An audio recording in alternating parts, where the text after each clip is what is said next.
இந்தியாவின் மிகப்பெரிய வீட்டு உபயோகப் பொருள் விற்பனை நிறுவனங்களில் ஒன்றான டிமார்ட் கடந்த காலாண்டில் 685 கோடி ரூபாய் நிகர லாபம் ஈட்டியுள்ளது. இது முந்தைய ஆண்டின் இதே காலாண்டில் ஈட்டிய லாபத்தை விட 3.85 விழுக்காடு அதிகமாகும். கடந்த காலாண்டில் மட்டும் புதிதாக 8 கடைகள் திறந்ததாகவும் இதோடு சேர்த்து மொத்த கடைகள் எண்ணிக்கை 432 அதிகரித்துள்ளதாகவும் தெரிவிக்கப்பட்டுள்ளது. ராதாகிருஷ்ணன் தமணி தலைமையிலான டிமார்ட் நிறுவனம் தமிழகம் உட்பட பெரும்பாலான மாநிலங்களில் இயங்கி வருகிறது. அதிமுக தவிக கூட்டணி என்பது அதிமுகவினர் பரப்பும் வதந்தி என விடுதலை சிறுத்தைகள் கட்சி தலைவர் திருமாவளவன் தெரிவித்துள்ளார். திருச்சி விமான நிலையத்தில் செய்தியாளர்களிடம் பேசிய அவர், பாஜகவை அதிமுக கழற்றிவிட்டால் அக்கட்சியின் நம்பகத்தன்மை கேள்விக்குள்ளாகும் என்றும் அவர் குறிப்பிட்டுள்ளார். அதிமுக தரப்பிலே பரப்புகிற ஒரு வதந்தி, அவர்கள் ஏற்கனவே பாஜகவோடு கூட்டணியில் இருக்கிற போது தமிழக வெற்றி கழகம் அந்த அணிக்கு எப்படி வரும் என்ற கேள்வி எழுகிறது. ஏனென்றால் பாஜக எங்களுடைய கொள்கை எதிரி என்று விஜய் அவர்கள் ஏற்கனவே அறிவித்திருக்கிறார்.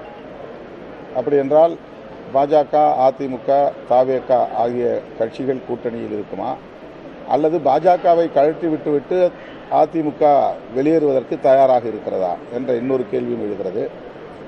எனவே அதிமுக தலைமை ஒரு கூட்டணிக்கு கூட நம்பத்தகுந்த அந்த நம்பிக்கையுடைய அல்லது நம்பகத்தன்மையுடைய ஒரு கட்சியா என்ற கேள்வி இயல்பாக எழுகிறது. பாஜகவை கழற்றிவிட்டு அதன் பின்னர் தவிகவோடு கூட்டணி வைக்க அவர்கள் தயாராக இருக்கிறார்களா? இந்த கேள்வி எழுகிற போது அவர்களின் நம்பகத்தன்மையும் கேள்விக்குள்ளாகிறது. விசிக தலைவர் திருமாவளவன் சென்ற கார் வழிமறிக்கப்பட்ட விவகாரம் குறித்து காவல்துறை விசாரணையை வேகப்படுத்த வேண்டும் என மக்கள் நீதி மய்ய தலைவர் கமல்ஹாசன் வலியுறுத்தியுள்ளார். இது தொடர்பாக தமது சமூக வலைதள பக்கத்தில் பதிவிட்டுள்ள அவர், திருமாவின் சந்தேகம் நியாயமானது என்றும் ரஞ்சித்தின் அக்கறை உண்மையானது என்றும் குறிப்பிட்டுள்ளார். திருமாவளவனின் பாதுகாப்பை அதிகரிக்க தமிழ்நாடு அரசு ஆவண செய்ய வேண்டும் எனவும் கமல்ஹாசன் கேட்டுக் கொண்டுள்ளார். புதுப்பிக்கத்தக்க ஆற்றல் மின்சார தயாரிப்பில் தமிழகத்தை பின்னுக்கு தள்ளி மகாராஷ்டிர மாநிலம் 3வது இடத்தை பெற்றுள்ளது. சூரிய சக்தி, நீர், காற்றாலை, பயோமாஸ் ஆகியவை சுற்றுச்சூழலை பாதிக்காதவை என்பதால் இவை புதுப்பிக்கத்தக்க ஆற்றல்கள் எனப்படுகின்றன. இந்த ஆற்றல்கள் மூலம் மின்சாரம் தயாரிப்பதில் இந்த ஆண்டு தொடக்கத்தில் தமிழகம் 3ஆம் இடத்தில் இருந்தது. மகாராஷ்டிர மாநிலம் 5ஆம் இடத்தில் இருந்தது. ஆனால் செப்டம்பர் மாத முடிவில் 27,674 மெகாவாட் மின் உற்பத்தியுடன் மகாராஷ்டிரா 3ஆம் இடத்தை பிடித்து விட்டது. 26,588 மெகாவாட் மின் உற்பத்தியுடன் தமிழ்நாடு 4ஆம் இடத்திற்கு சரிந்துள்ளது. 40,406 மெகாவாட் உற்பத்தி திறனுடன் ராஜஸ்தான் முதலிடத்திலும் 40,019 மெகாவாட் உற்பத்தி திறனுடன் குஜராத் 2ஆம் இடத்திலும் உள்ளன. தமிழகத்தின் மின் திட்டங்களுக்கு அனுமதி கிடைப்பதில் தாமதமாவதால் மின்திட்ட முதலீட்டாளர்கள் ராஜஸ்தான், மகாராஷ்டிரா போன்ற மாநிலங்களில் திட்டங்களை தொடங்குவதாக கூறப்படுகிறது. சென்னை மற்றும் புறநகர் பகுதிகளான பள்ளிக்கரணை, மேடவாக்கம், சோழிங்கநல்லூர், சேலையூர் உள்ளிட்ட இடங்களில் திடீரென கனமழை பெய்தது. இதனால் சோழிங்கநல்லூர் OMR சாலை, மேடவாக்கம் பிரதான சாலைகளில் மழைநீர் தேங்கியதில் வாகன ஓட்டிகள் அவதியடைந்தனர்.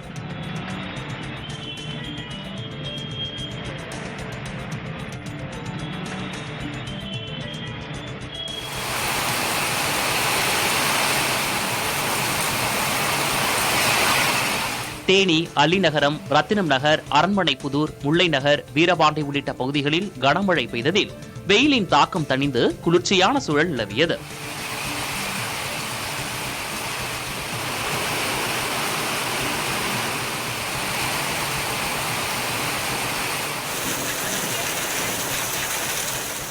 புதுக்கோட்டை, கரம்பக்குடி, ஆலங்குடி, வடகாடு, கொத்தமங்கலம், ஆலங்காடு உட்பட மாவட்டத்தின் பல்வேறு பகுதிகளில் பலத்த மழை பெய்தது.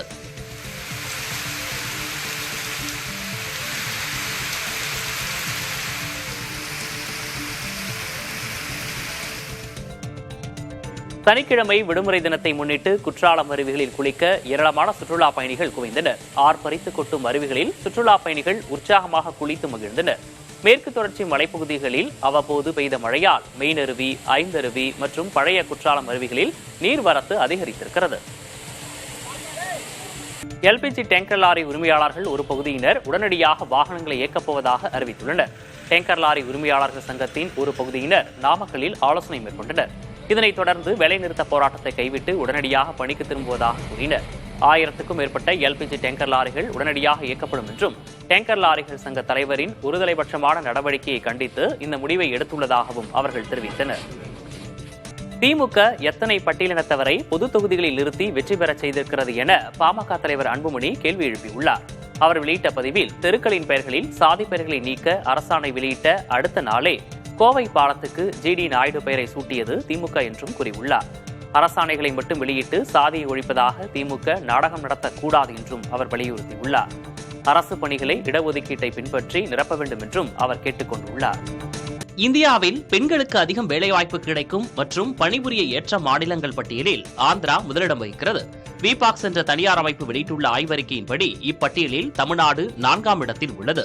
கேரளா 2ஆம் இடத்திலும் குஜராத் 3வது இடத்திலும் உள்ளன. கடந்த 7 ஆண்டுகளில் பெண்களுக்கு வேலைவாய்ப்பு வெகுவாக பெருகியுள்ளதாகவும் அந்த ஆய்வில் தெரிவிக்கப்பட்டுள்ளது. ஹரியானா மாநில ஏடிஜிபி பூரன்குமார் மரண வழக்கில் நீதி கிடைக்க உதவுவேன் என காங்கிரஸ் நாடாளுமன்ற குழு தலைவர் சோனியா காந்தி தெரிவித்துள்ளார். பூரன்குமார் மனைவி அம்னித் குமாருக்கு கடிதம் ஒன்றை சோனியா காந்தி எழுதியுள்ளார். அதில் ஆட்சியாளர்களின் பாரபட்சமான ஒருதலைபட்சமான அணுகுமுறை இன்றும் பெரிய அதிகாரிகளை கூட சமூக நீதியிலிருந்து விலக்கி வைப்பதாக சோனியா காந்தி கூறியுள்ளார். பூரன்குமார் தற்கொலை செய்து கொண்ட நிலையில் அதற்கு 16 IAS IPS அதிகாரிகளின் தொல்லைகள்தான் காரணம் என கடிதம் எழுதி வைத்திருந்தார். கேரளாவிலிருந்து வெளிநாடுகளுக்கு வேலைக்கு சென்றவர்கள் தற்போது திரும்பி வந்து உள்ளூரிலேயே பணி செய்வதாக அம்மாநில அமைச்சர் ராஜு தெரிவித்துள்ளார். கொச்சியில் நடைபெற்ற இணையதள பாதுகாப்பு தொடர்பான கருத்தரங்கில் பேசிய அவர் கடந்த 7 மாதங்களில் மட்டும் 45,000 பேர் கேரளாவுக்கு திரும்பியிருப்பதாக தெரிவித்தார். வெளிநாடுகளில் கிடைக்கும் அதே போன்ற வாய்ப்புகள் இங்கேயே கிடைப்பதே இதற்கு காரணம் என கூறிய அவர் கேரள பொருளாதாரம் வளர்ந்திருப்பதை இது காட்டுவதாக தெரிவித்தார். சினிமா இயக்குநர்கள் மணிகண்டன், லிங்குசாமி, நடிகரும் இயக்குநருமான எஸ். ஜே. சூர்யா, நடிகை சாய் பல்லவி, இசையமைப்பாளர் அனிருத் உள்ளிட்டோருக்கு தமிழ்நாடு அரசின் கலைமாமணி விருதுகளை முதல்வர் மு.க. ஸ்டாலின் வழங்கினார்.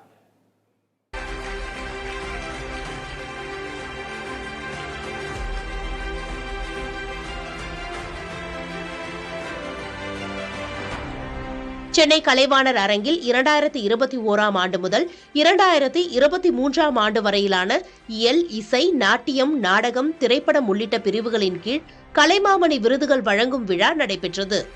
2021ஆம் ஆண்டிற்கான கலைமாமணி விருதுகளை நடிகர் எஸ். ஜே. சூர்யா, நடிகை சாய் பல்லவி, இயக்குநர் லிங்குசாமி, திரைப்பட சண்டை பயிற்சியாளர் சூப்பர் சுப்புராயன் உள்ளிட்ட 30 பேருக்கு முதல்வர் மு.க. ஸ்டாலின் வழங்கினார். கலைஞர் செல்வி சாய் பல்லவி அவர்களுக்கு கலைமாமணி விருதினை வழங்கி கௌரவிக்கிறது தமிழ்நாடு அரசு. கலைமாமணி விருதினை வழங்கி சிறப்பிக்கிறார்கள் மாண்புமிகு தமிழ்நாடு முதலமைச்சர் அவர்கள். திரைப்பட நடிகர் திரு எஸ். ஜே. சூர்யா அவர்களை அன்புடன் அழைக்கிறோம். கலைமாமணி விருது பெறுகிறார்கள் திரு எஸ். ஜே. சூர்யா அவர்கள். 2022ஆம் ஆண்டிற்கான கலைமாமணி விருதுகள் நடிகர் விக்ரம் பிரபு, நடிகை ஜெயா, VC குகநாதன், பாடலாசிரியர் விவேகா உள்ளிட்ட 30 பேருக்கும் முதல்வர் அளித்தார். திரைப்பட நடிகர் திரு விக்ரம் பிரபு அவர்களுக்கு கலைமாமணி விருதினை வழங்கி சிறப்பிக்கிறார்கள் மாண்புமிகு தமிழ்நாட்டின் முதலமைச்சர் அவர்கள். 2023ஆம் ஆண்டிற்கான கலைமாமணி விருதுகளை இயக்குநர் கே. மணிகண்டன், குணச்சித்திர நடிகர் ஜார்ஜ் மரியான், திரைப்பட இசையமைப்பாளர் அனிருத் உள்ளிட்ட 30 பேருக்கும் முதல்வர் ஸ்டாலின் வழங்கினார்.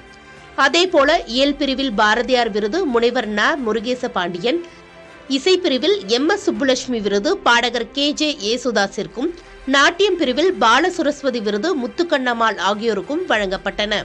திரைப்பட இசையமைப்பாளர் திரு அனிருத் ரவிச்சந்தர் அவர்களுக்கு கலைமாமணி விருது வழங்கி சிறப்பிக்கிறார்கள் மாண்புமிகு தமிழ்நாடு முதலமைச்சர் அவர்கள். இலங்கையில் பார்வை மாற்றுத்திறனாளி ராணுவ வீரர் ஒருவர் 100 கிலோமீட்டர் தூரம் நடந்து சென்று சாதனை படைத்துள்ளார். ஐநா அமைதி காக்கும் படையில் இடம்பெற்ற தெற்கு சூடானில் பணியாற்றி வந்த பியதிஸ்ஸா என்ற ராணுவ வீரர் 1999ஆம் ஆண்டு அங்கு நடந்த பயங்கரவாத தாக்குதலில் தன் பார்வையை பறிகொடுத்தார். இந்நிலையில் கொழும்புவில் 100 கிலோமீட்டர் நடந்து சென்று இந்த சாதனையை அவர் படைத்துள்ளார். இதற்காக அவருக்கு இலங்கை ராணுவம் சார்பில் பதக்கமும் பரிசுகளும் வழங்கப்பட்டன. மெக்சிகோ நாட்டில் பழமையான சுற்றுலா கப்பலான மரிகாலாண்டே கடலில் மூழ்கியது. உள்ளே இருந்த பயணிகள் சிறிய படகுகள் மூலம் பாதுகாப்பாக மீட்கப்பட்டனர். கப்பலில் நீர்க்கசிவை வெளியேற்றும் இயந்திரம் பழுதடைந்ததே அது மூழ்குவதற்கு காரணம் என நிபுணர்கள் தெரிவித்தனர். இக்கப்பல் புவேர்டா வல்லார்டா பகுதியின் அடையாள சின்னங்களாக திகழ்ந்தது குறிப்பிடத்தக்கது.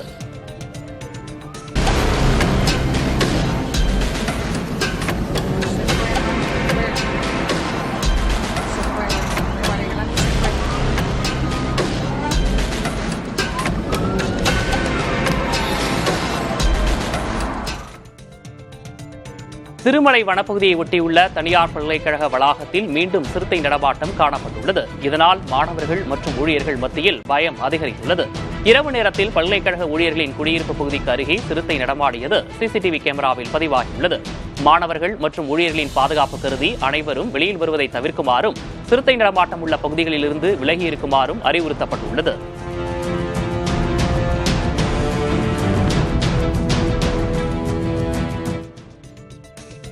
கிருஷ்ணகிரி மாவட்டம் ஒசூர் அருகே கெலவரப்பள்ளி அணையிலிருந்து திறக்கப்பட்ட உபரிநீர் குவியல் குவியலாக ரசாயன நுரையுடன் செல்கிறது. கெலவரப்பள்ளி அணைக்கு நீர்வரத்து அதிகரித்துள்ளதால் அணைக்கு வரும் 2647 கனஅடி நீர் முழுவதும் தென்பெண்ணை ஆற்றில் திறக்கப்பட்டுள்ளது. கர்நாடகாவிலிருந்து வெளியேற்றப்படும் தொழிற்சாலை ரசாயன கழிவுகளால் கெலவரப்பள்ளி அணைக்கு வரும் நீர் கடுமையாக மாசடைந்துள்ளது. இதனால் தென்பெண்ணையிலிருந்து திறக்கப்படும் உபரி நீர் துர்நாற்றத்துடன் செல்வதால் விவசாயிகள் அதிர்ச்சி அடைந்துள்ளனர்.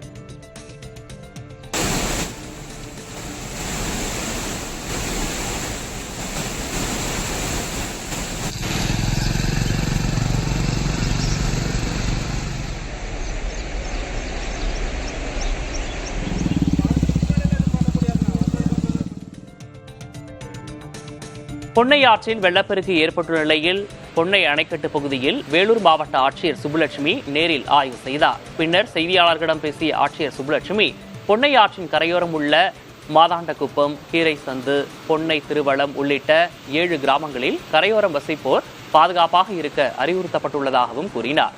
ஆந்திர மாநிலம் கலவகுண்டா அணை நீர்பிடிப்பு பகுதியில் பெய்து வரும் கனமழையால் பொன்னை ஆற்றில் வெள்ளப்பெருக்கு ஏற்பட்டுள்ளது.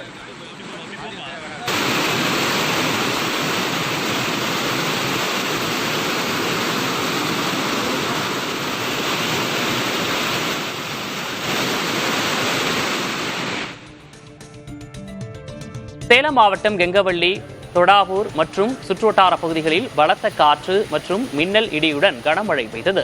கடந்த சில நாட்களாக வெயிலின் தாக்கம் காணப்பட்ட நிலையில் திடீரென பெய்த மழையால் வெப்பம் தணிந்து குளிர்ச்சியான சூழல் நிலவியது. இதேபோல நீலகிரியில் மாவட்ட ஆட்சியர் அலுவலகம், சேரிங் கிராஸ், மத்திய பேருந்து நிலையம், காந்தல், தொட்டபெட்டா உள்ளிட்ட பகுதிகளில் மிதமான மழை பெய்ததில் தாழ்வான பகுதிகளில் மழைநீர் பெருக்கெடுத்து ஓடியது. கடும் குளிரும் நிலவியதால் பொதுமக்களின் இயல்பு வாழ்க்கை பாதிக்கப்பட்டது.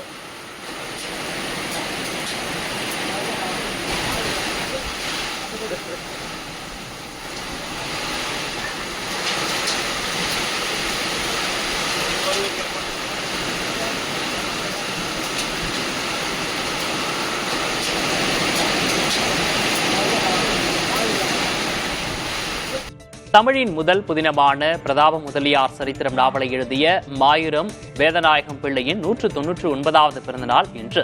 இதையொட்டி மயிலாடுதுறையில் அவரது நினைவிடத்தில் உள்ள திருவுருவ சிலைக்கு தமிழ் அறிஞர்கள், மயிலாடுதுறை எம்எல்ஏ ராஜ்குமார், வர்த்தக சங்கத்தினர் உள்ளிட்டோர் மாலை அணிவித்து மரியாதை செலுத்தினர். 1826ஆம் ஆண்டு அக்டோபர் 11ஆம் தேதி திருச்சி அருகே குளத்தூரில் பிறந்த மாயூரம் வேதநாயகம் பிள்ளை மயிலாடுதுறை முன் சீஃப் கோர்ட் நீதிபதியாகவும் மயிலாடுதுறை நகராட்சியின் முதல் தலைவராகவும் பணியாற்றியவர் என்பது குறிப்பிடத்தக்கது.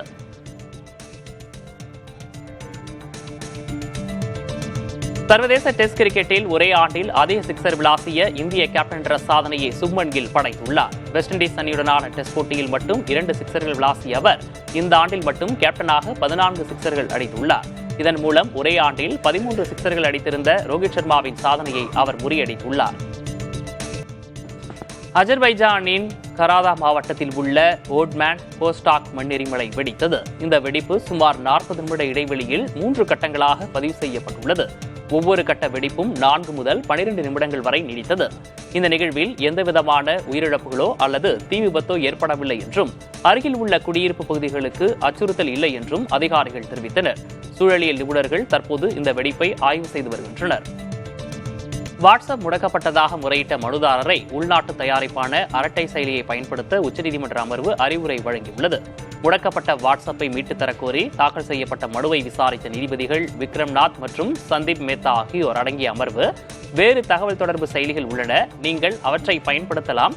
சமீபத்தில் அரட்டை என்ற பெயரில் ஒரு உள்நாட்டு செயலி வந்துள்ளது, அதை உபயோகிங்கள் என்று குறிப்பிட்டது. அரட்டை செயலியை தமிழ்நாட்டைச் சேர்ந்த ஜோஹோ நிறுவனம் உருவாக்கியிருப்பது குறிப்பிடத்தக்கது.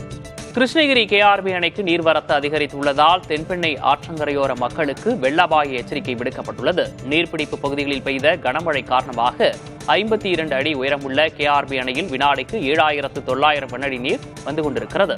அணையின் பாதுகாப்பை கருத்தில் கொண்டு அணைக்கு வரும் நீர் அப்படியே தென்பெண்ணை ஆற்றில் வெளியேற்றப்படுவதாக மாவட்ட ஆட்சியர் தினேஷ்குமார் தெரிவித்தார். இதனால் கிருஷ்ணகிரி, தருமபுரி, திருவண்ணாமலை ஆகிய 3 மாவட்டங்களின் ஆற்றங்கரையோர மற்றும் தாழ்வான பகுதிகளில் வசிக்கும் மக்களுக்கு வெள்ள அபாய எச்சரிக்கை விடுக்கப்பட்டுள்ளது. பொதுமக்கள் பாதிக்காத வண்ணம் முன்னெச்சரிக்கை நடவடிக்கைக்கு தேவையான அனைத்து உபகரணங்கள் மற்றும் மீட்பு படையினர் தயார் நிலையில் உள்ளதாக மாவட்ட நிர்வாகம் தெரிவித்துள்ளது. சனிக்கிழமை விடுமுறை தினத்தை முன்னிட்டு குற்றாலம் அருவிகளில் குளிக்க ஏராளமான சுற்றுலா பயணிகள் குவிந்தனர். ஆர்ப்பரித்து கொட்டும் அருவிகளில் சுற்றுலா பயணிகள் உற்சாகமாக குளித்து மகிழ்ந்தனர். மேற்கு தொடர்ச்சி மலைப்பகுதிகளில் அவ்வப்போது பெய்த மழையால் மெயின் அருவி, ஐந்தருவி மற்றும் பழைய குற்றாலம் அருவிகளில் நீர்வரத்து அதிகரித்திருக்கிறது.